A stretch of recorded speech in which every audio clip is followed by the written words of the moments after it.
చకచక మన ఎదురుగుండానే రవాణా వ్యవస్థ మారిపోతుంది. ఇదివరకు మా చిన్నప్పుడు చూసినవి అన్నీ ఎర్ర బస్సులే.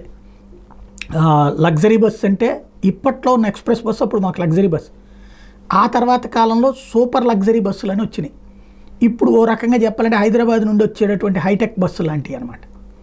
తర్వాత మా కళ్ళ ఎదురుగుండానే ఇవన్నీ వచ్చినాయి. అంటే మేము గుర్ర బగ్గీలు చూసాం, ఎడ్ల బళ్ళు చూసాం, రైలు చూసాం, ఇది బొగ్గుతో నడిచే రైలు చూసాం, అట్లాగే ఎలక్ట్రిక్ రైళ్లు చూస్తున్నాం, అట్లాగే ఇప్పుడు వందే భారత్లు చూస్తున్నాం. నా తరం వాళ్ళకైతే ఇదంతా తెలుసు.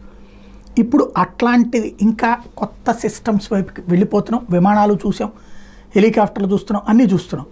ఇప్పుడు ఏకంగా గడ్కరీ చెప్తున్నటువంటి ప్రకారం అయితే 132 సీట్ల బస్సులు విమానం తరహాలో సౌకర్యాలు అన్నటువంటిది ప్రతి ఒక్కరికి చాలా మంచి ఆలోచన.